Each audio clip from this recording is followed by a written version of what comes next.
Hello everyone, my name's Cypher of Smoke. Welcome to my channel.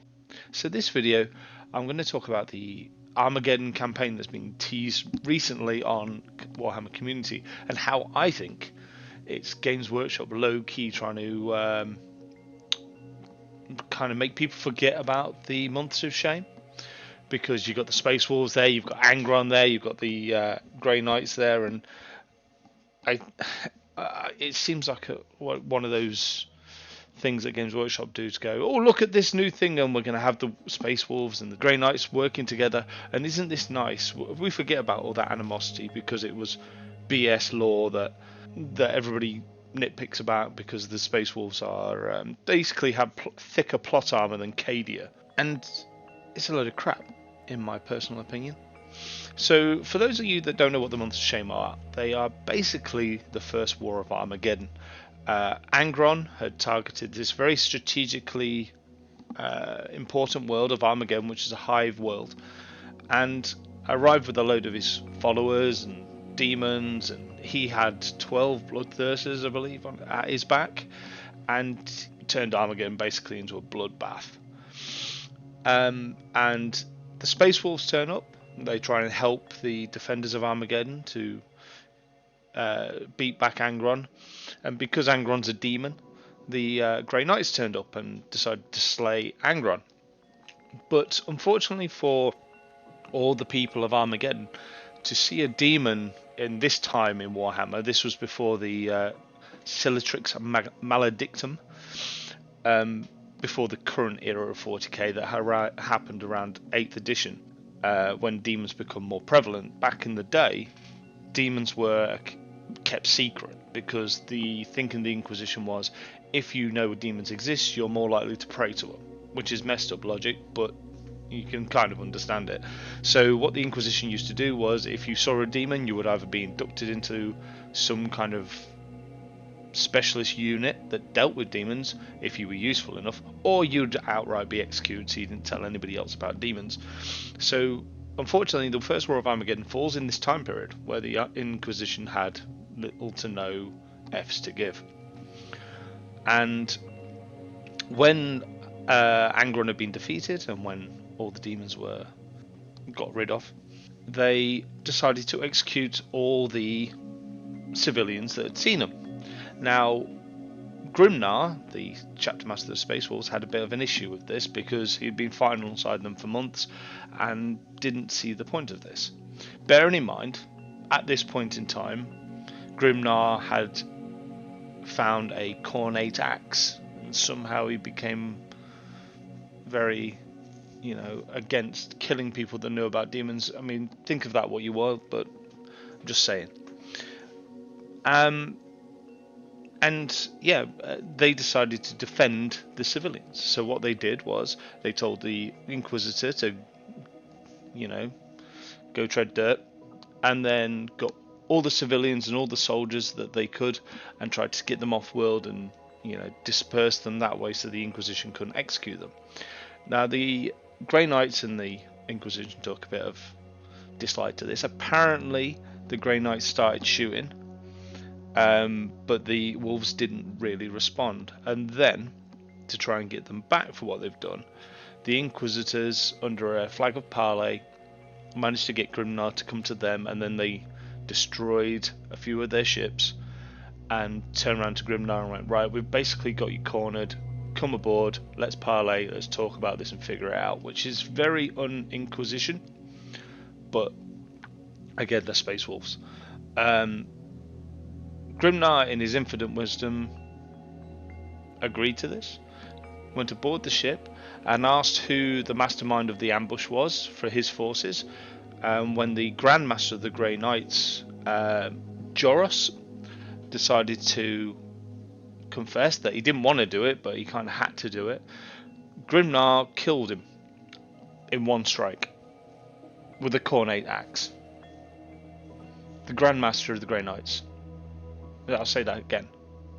The Grand Master of the Grey Knights was killed by one blow by a Space Wolf with a cornate axe. I think that's very fishy, but still, we're not going to go into that. Anyway, Grimnar fights his way off and hightails it because he's outgunned at this point. He does give a bit of he does destroy a few ships, I believe, on the way out. The Inquisitor, who was named Kisnaros, basically thought, yeah, screw this, I'm going to get some reinforcements. So he went and got the Red Hunters, a Space Marine chapter that have very close ties to the Inquisition, and decided to assault Fenris. Well, they blockaded Fenris, forcing Bjorn the Fell-Handed to negotiate for time while the rest of the Space Wolves' fleet arrived. Now, the Space Wolves arrived and started shooting. Grimnar apparently tried to assault the flagship.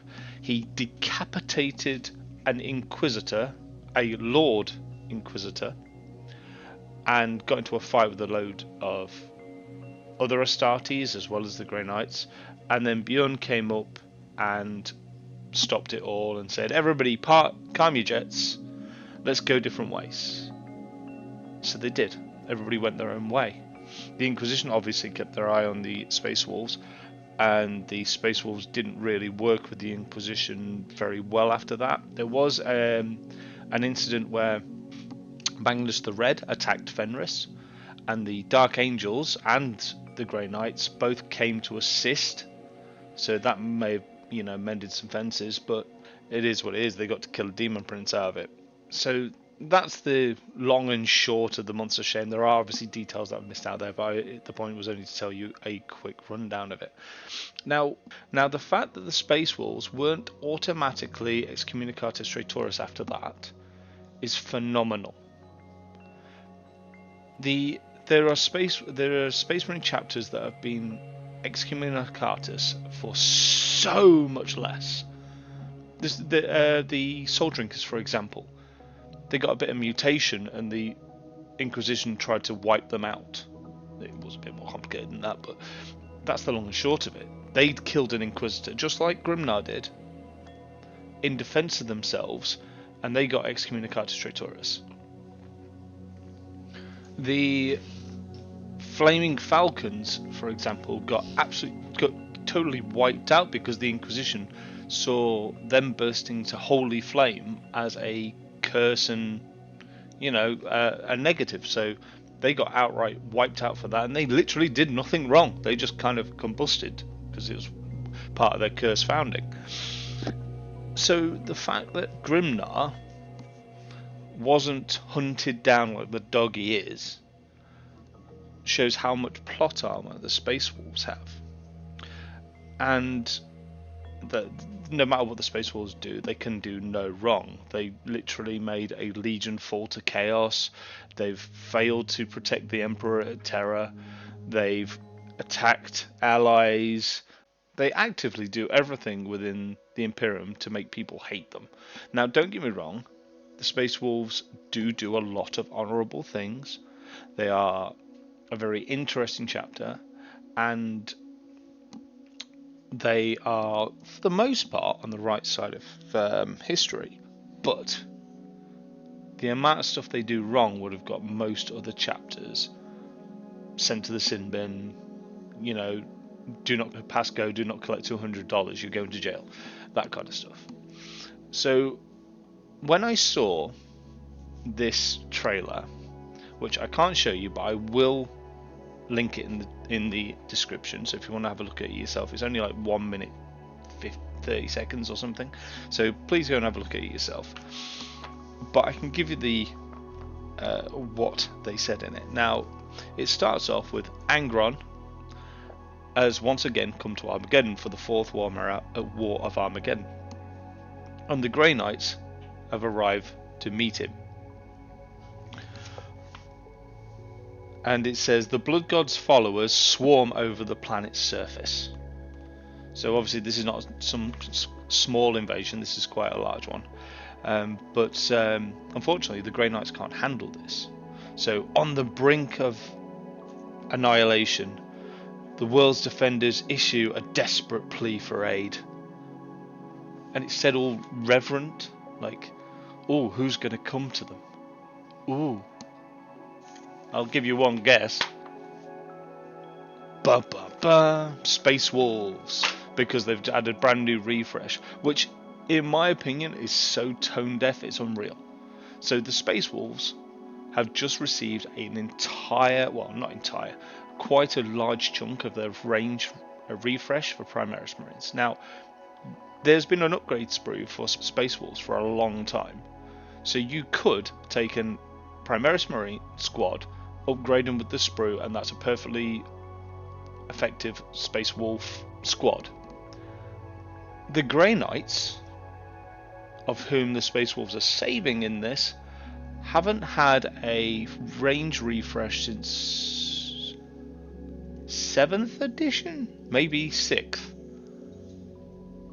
They're still the OG Marines, still the smaller scale, not Primaris sized, and even though the Space Wolves have plenty of stuff that they could still use, you could literally buy a box of Space Wolves and just use all the spare bits to create like 30 Space Marines with unique garbs and stuff like that. You could kit bash the hell out of the Space Wolves. But the Grey Knights, although kit bashability is still there, are not the same. They use Aegis armor, which is a different type of armor than the Primaris Marines, and it's inscribed and stuff like that. So to have the brand new spanking Space Wolves save the Grey Knights on Armageddon fighting demons, to me is a punch in the gut for every single Grey Knights player out there. And I think what Games Workshop are trying to do is make this kind of like they might have fought against them in the months of shame, but now they're here to save them. And I think it's going to fall on deaf ears, if I'm quite honest, especially from Grey Knights players. I think they're going to feel as if this is a punch in the gut. And I really do sympathise with them, and not just because I'm a Dark Angel player, and I think that the Space Wolves have a little bit too much plot armour, nearly as much as the Blue Boys, but nah, I don't think it's going to go down as well as they think. Space Wolves players, yes, they're going to be all over it, but Grey Knights players, I don't think are going to be as enthused. But if you are a Grey Knights player and you disagree with me, by all means, put a comment down. They were just my thoughts, and I thought I would share them with you. So please like, subscribe, leave a comment if you want to agree with me or disagree with me. If you're a Grey Knights player, let me know what you think about this new campaign they're bringing out. And yeah, thank you very much for listening, and have a good day.